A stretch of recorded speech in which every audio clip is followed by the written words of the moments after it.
talked about obedience to authority and how this has been tested over and over at universities.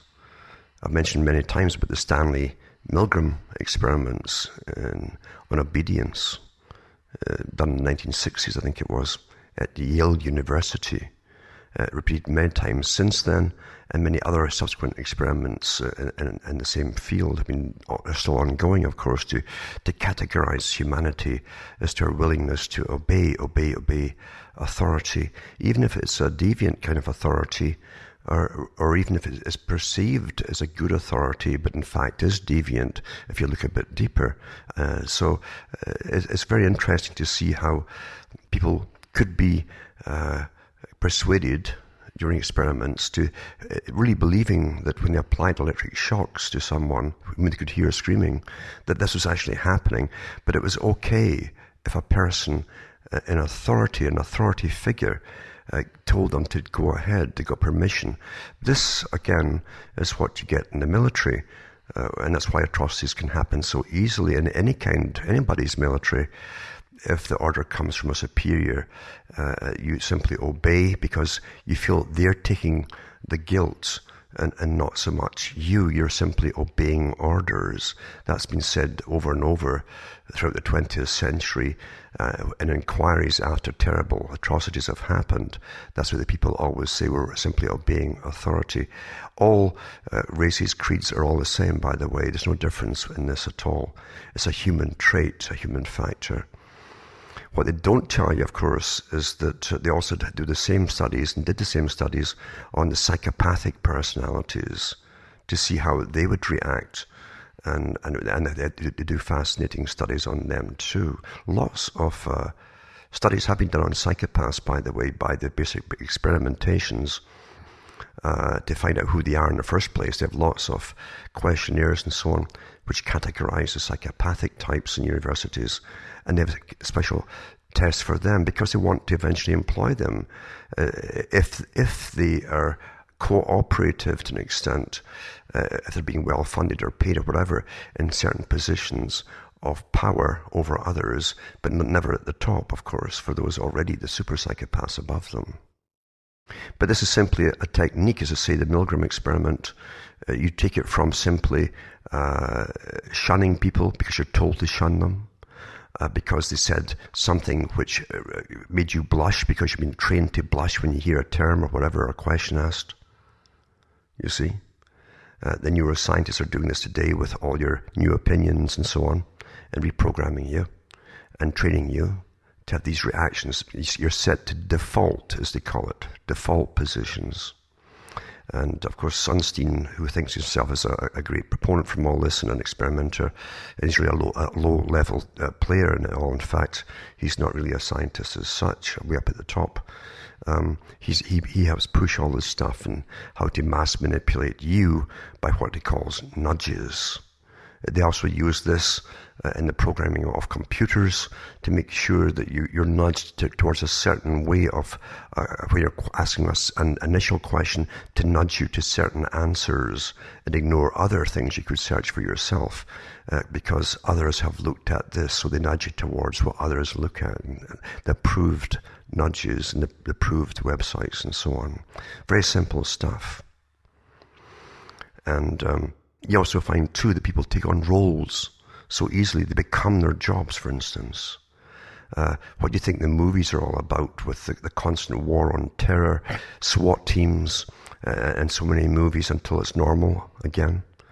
And also going into martial law scenarios for the greater goods, with black-clad goons looking like the SWAT team. They all look the same in any country now. They're churning and churning and churning them out as they train you into this new authoritarian society, overtly authoritarian rule, but also using massive psychology upon you at the same time to make sure that your conscience kicks in if you start to think maybe it's what they're doing is wrong.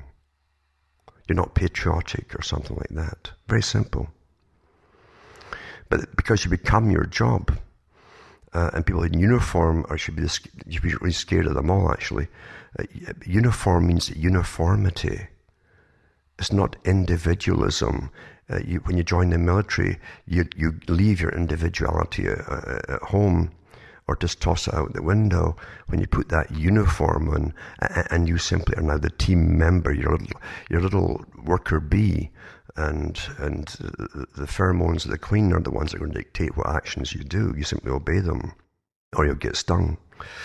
But you find too with the Stanford prison experiment of 71 by Zimbardo that people become their jobs. Tremendous experiment that too, where eventually those who were picked to take the role of the prison guards became the brutes, in other words.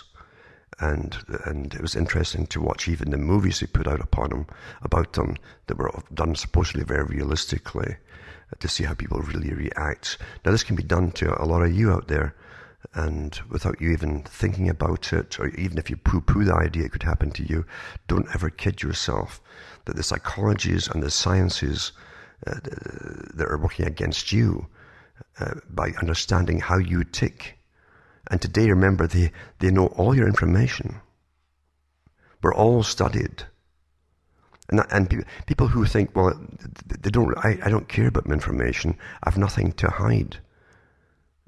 They're as silly as can be, because, they care very much about you. They want to be absolutely sure that you will do eventually anything they tell you to do and order you to do. That's why they study you so intensely.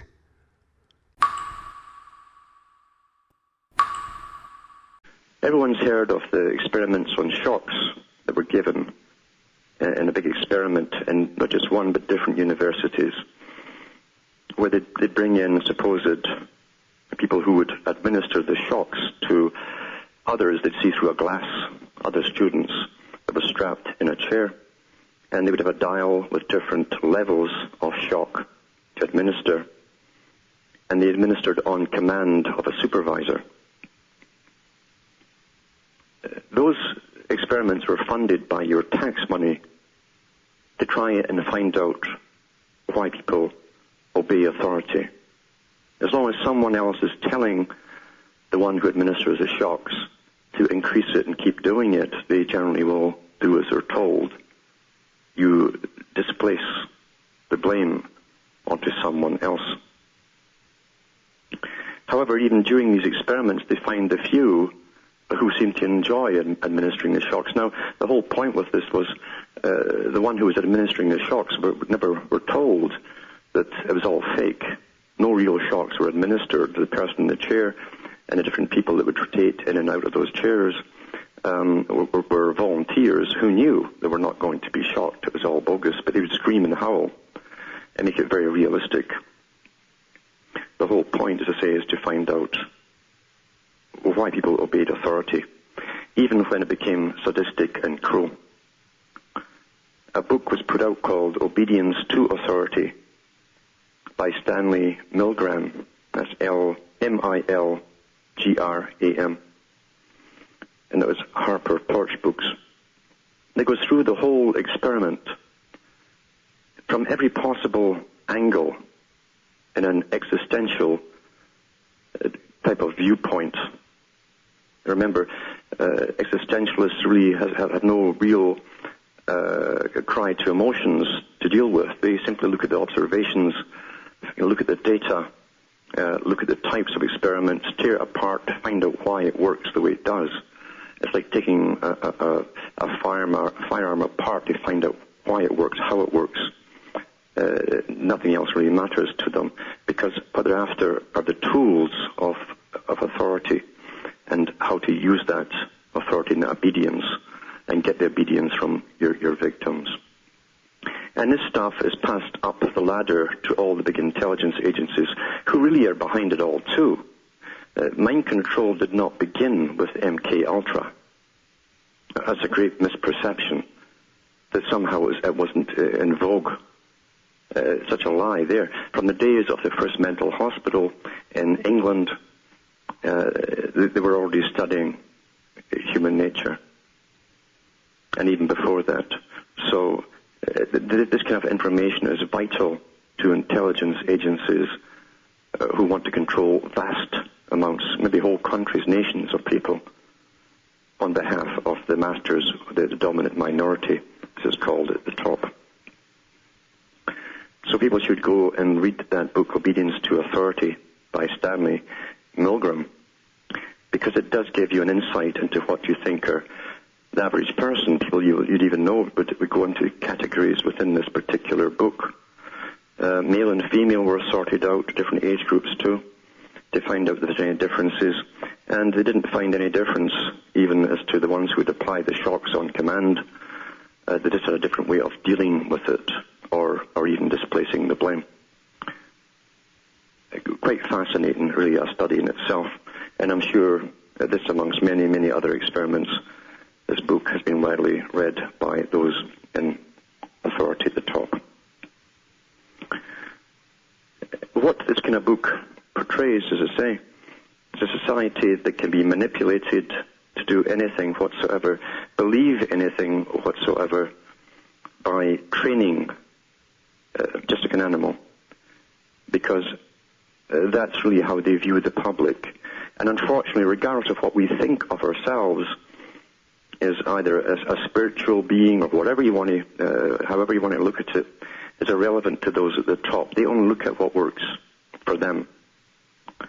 And they do see us as animals, and unfortunately, regardless of what we think of ourselves or how we think of ourselves, the techniques they use on us are very effective. Very, very effective. And that goes for people who belong to religions and those who don't. It doesn't matter. People of all categories come under the effects of these very precise sciences.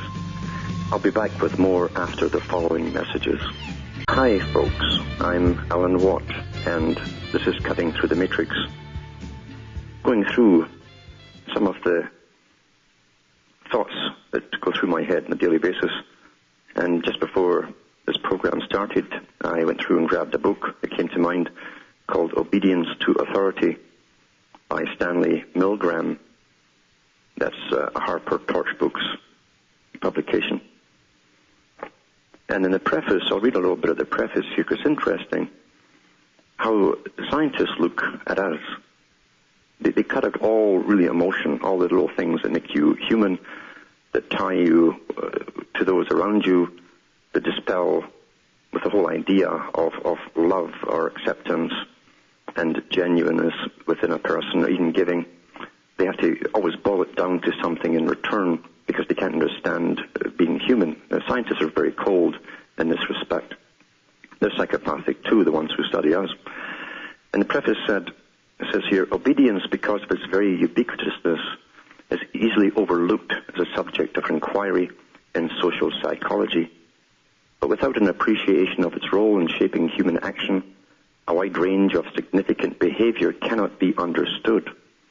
For an act carried out under command is, psychologically, of a profoundly different character than action that is spontaneous.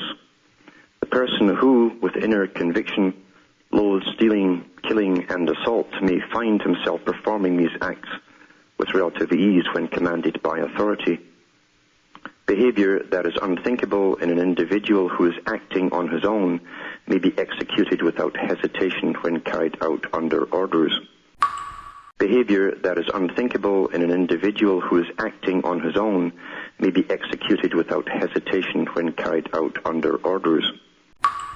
Behavior that is unthinkable in an individual who is acting on his own may be executed without hesitation when carried out under orders. The dilemma inherent in obedience to authority is ancient, as old as the story of Abraham.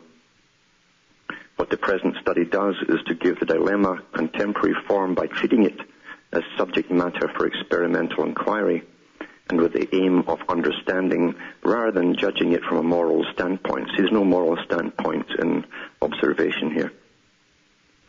There's no right and wrong in the existentialist type of point of view. It's just what are the effects.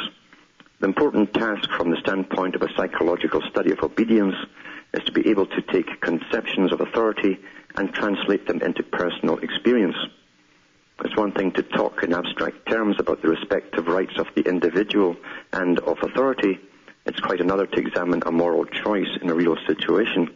We all know about the philosophic problems of freedom and authority, but in every case where the problem is not merely academic, There is a real person who must obey or disobey authority, a concrete instance where the act of defiance occurs. All musing prior to this moment is merely speculation, and all acts of disobedience are characterized by such a moment of decisive action. The experiments are built around this notion. When we move to the laboratory, the problem narrows. If an experimenter tells a subject to act with increasing severity against another person, under what conditions will the subject comply, and under what conditions will he disobey? The laboratory problem is vivid, intense, and real. It is not something apart from life, but carries to an extreme and very logical conclusion certain trends inherent in the ordinary functioning of the social world. The question arises as to whether there is any connection between what we have studied in the laboratory and the forms of obedience we so deplored in the Nazi epoch. The differences in the two situations are, of course, enormous, yet the difference in scale, numbers, and political context may turn out to be relatively unimportant as long as certain essential features are retained. The essence of obedience consists in the fact that a person comes to view himself as the instrument for carrying out another person's wishes, and he therefore no longer regards himself as responsible for his actions. Once this critical shift of viewpoint has occurred in the person, all of the essential features of obedience follow. The adjustment of thought, the freedom to engage in cruel behavior, and the types of justification experienced by the person are essentially similar whether they occur in a psychological laboratory or the control room of an ICBM site. The question of generality, therefore, is not resolved by enumerating all the manifest differences between the psychological laboratory and other situations, but by carefully constructing a situation that captures the essence of obedience. That is, a situation in which a person gives himself over to authority and no longer views himself as the efficient cause of his own actions. And that's also true. You'd be surprised how many people listening now would go along with pretty well any order if someone with all the apparel of authority, especially the military type with all the spaghetti on their caps that they wear, and their epaulets and all the rest of it, the regalia that you're taught to look up to, commanded you to do something that was really obscene. You'd be surprised how many people you know would instantly follow orders too. Maybe even shoot you if they were told to. This understanding, although they were doing this in a laboratory, was not new. It was not new. This is a low-level experiment, a re-experiment, obviously, because they were doing this type of thing much, much longer ago. The talk I gave actually was about the people who are used. It was like the later Milgram experiments on why folks slaughter, who they're told to slaughter. And of course, in the minor version, the Milgram experiments, of course, the folk with students and other people from the street, basically, too, they paid to help volunteer. They actually paid them to go along with it, and they were sitting behind these machines that were told were connected in another room to a person and had to ask them certain questions. And the people in the other room could never win this little questionnaire thing, and so you end up getting shocked. And it would get to a stage, and the person doing the shocking would hear them screaming and say, "Oh," and turn to the guy in the white coat, the authority figure, you see. And they say, "Oh no, give him more, up to the next, another 20 votes, another 100 votes," and they turn it up. Bzzz. The person would scream all them, "I think we're killing him." And the person, "Don't, no, you do what you're told." And they found that the people will literally do whatever they're told by a figure in authority if the person in authority is going to take the responsibility for the outcome. And so I gave the talk years ago about how it was done, using different firing squads and slaughtering squads. The Soviets had done, the Bolsheviks did it too, and the Germans. I remember reading in the German army doing it, because they did studies on it. Some of them, these firing squads, because they were using them for killing folk every day in firing squads, literally had nervous breakdowns, and they had it all worked out how long an average person could last just starting shooting unarmed people, you see. men, women, and children. And they eventually would crack up, and you'd see them shaking and go into the standard shock systems of breakdowns, post-traumatic stress syndrome and so on. So I was talking about that too, but one of the clips they show you was it was important too, because they showed you people running in this wasteland, near demolished buildings, and you would see them running towards a dugout trench, maybe, 30 feet long, and they'd jump into it because they were ordered to jump into it, and then the guys at the sides just were told to shoot them, and they shot them. They would stand up at top and shoot down into them like fish in a barrel, and then they would be carried off and buried somewhere else in some other one, or else buried in that pit, you see. Then they'd see the next pit, and then and there's people standing watching it, waiting their turn, and then they were told to run into the sea. Now, you got to understand what Dzerzhinsky said, that I mentioned earlier. What did the folk rebel after you do? Beat them, starve them, and kick them, and no, they don't. They turn around and eat their dead. But that's the behavior of humans in shock when their world is coming to an end. You can't even see their world anymore. Each person is a component on the little group there, but you're still an individual. And it's your turn. And you can't believe it. You're still thinking. You've still got that little bit of hope in you. That surely they can't be intent on killing us all. And you see the faces of the people, they're maybe young guys, and say, surely not, they're much like us, surely not. And then when they're ordered to, again, obedience to authority, they run, even though they've watched the previous group jump into the trench and get shot down. And they do the same thing again, and again, and again. Because they're in complete suspension of their faculties. And what they're perceiving puts them into shock. Because they've been trained, they live in a decent society, and people are generally good, yada, yada, yada. And yet, they've seen horror, and now it's their turn for it. This cannot be happening to me. To the bitter last second. So you can't help these people. And you never could help these people. And you would kill yourself trying to convert them like some kind of evangelical preacher with facts and information. They don't want to believe it. They don't want to know. They don't want to investigate for themselves either, no matter what depth of paper you leave lying on their desks with all the data on what's happening in the world. They really don't want to know, and they're afraid to know. They really are afraid. See, there's a thing about knowing about how things work. Knowing changes you completely forever. You know that. Even those who don't want to know, the one thing they do know is if they understand what's happening, it will make them change. It will make them change. It will make them have to decide about things for the first time in their lives. They've never made decisions for themselves before. They've been happy in a little managed socialist bubble where news media tells them what to think and what to do. So they like that little safe bubble, even though all the signs around them should tell them it's getting very unsafe out there. And nasty things are planned for them. But no, most will go along with it. You'll see these old documentaries of people being slaughtered in previous wars, rounded up in big batches, and whether it's Soviet or German, make no difference, because all countries do it, by the way, in wartime. You'll see them lined up in a big batch, and maybe 4 guys with rifles standing there. And these were single-shot rifles. You had to cock at the bolts and to push it back to reload it again.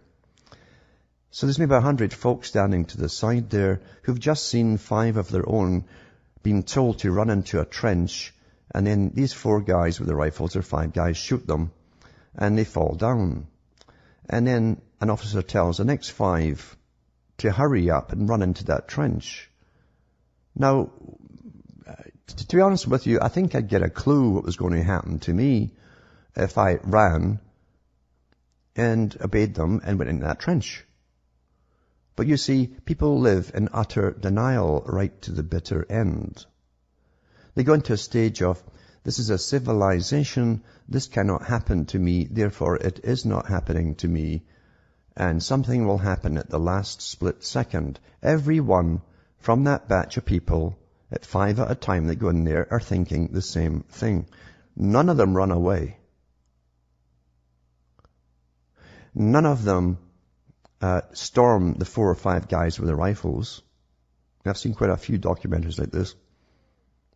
And it's because obedience to authority is drummed into them. Obedience to authority, especially uniforms.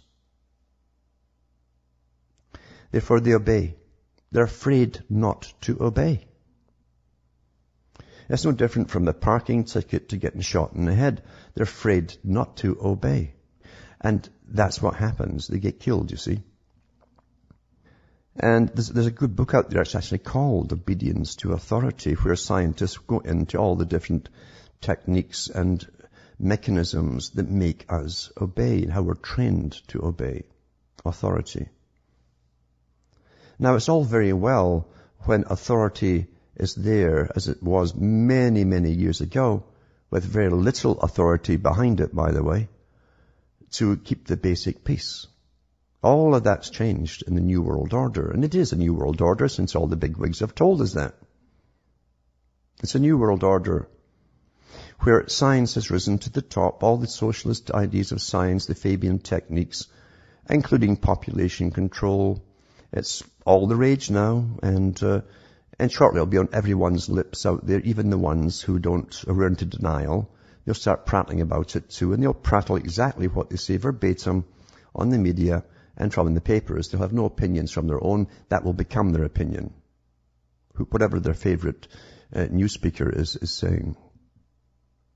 Now, it's interesting even going back into old books. I mean, even the New Testament, where a strange thing is said by this guy Jesus. He says to this young fella, go back. If you're going back, let the dead bury their dead. Because the young guy said he wanted to go back and bury his family, bury his father or something.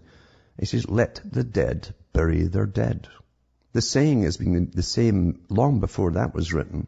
The dead always referred to those who have never thought for themselves about life. Never. They are the walking dead. We also what happened at Abu Ghraib, where they did all the prison camp for the so-called Muslim extremists and so on, and they're in the Muslim countries, by the US at the time. And everybody saw what was released to the public by people who are paying dearly for it now, for releasing those photographs.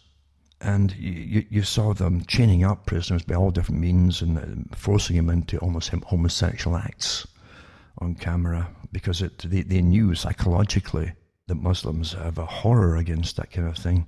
And they were being forced to be completely humiliated beyond any human belief can be done. And those images should stick in everybody's minds forever when you hear anything coming out of the mouths of government, especially to do with war. Because all of that was authorized from the top. I did the stories at the time years ago on this, and it was horrific even reading them on the air at times, because you're talking about people who you might know in the street, for goodness sake, could be neighbors to you, who are participating in this. And again, it falls back into the different experiments have been done on the public on obedience to authority, because you had the Milgram experiments and so on, and different ones. But as long as some superior will take responsibility for the nasty order, what you're going to do to somebody, then people, well, unfortunately, the average human being who's dressed up with a uniform will obey that order. And that will always be true, unfortunately. It will always be true. is terribly sad, but it works. People will do what they're told as long as someone is going to take the heat for it. And there's another lesson to learn in all of this too, which is you could be getting used because someone says they're going to take the heat for it. They're going to take responsibility. But you could actually be set up to be a patsy. Believe it or not, that happens too, of course.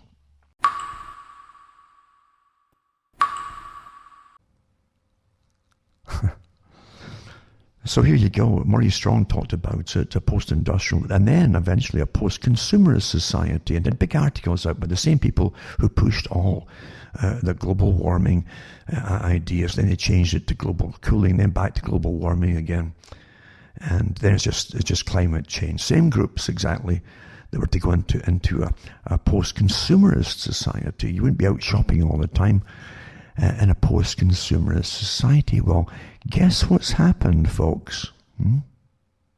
Can't you tie things together? Same groups who are bringing through the same agenda with your all going to die idea, who are fudging all the figures shamelessly, because you see, they must get this through. You're not supposed to ever go back to any kind of normalcy. Because you wouldn't listen to their sustainability thing, you see. You wouldn't just allow yourselves to be ruled by local officers of the new type of KGB or Stasi and be guided by experts who would tell you how to eat and when to eat it and what to do and blah, blah, blah. Well, guess what you're doing now, folks? You can't go and shop. You can't go in this. How long have you been out there? An hour and 5 minutes. Here's a $2,000 fine. Well, I'm a slow walker to this grocery store. That doesn't matter. Then they go through your stuff. That you bought something that was non-essential. You got yourself a chocolate snack. What a crime, eh? And you're treated like a little child by idiots. Idiots. And don't you think, for instance, these guys who are dressed in black, who are treating you like a child, are not the same characters that I used to talk about would put you in trenches if they were given the orders, folks. Remember the Milgram experiments and things like that? Remember? Oh, they'll do it. If someone gives them authority, if someone in authority tells them to do it, they'll do it. That's been proven over and over with all kind of testing. Don't think it's different today. Don't think that.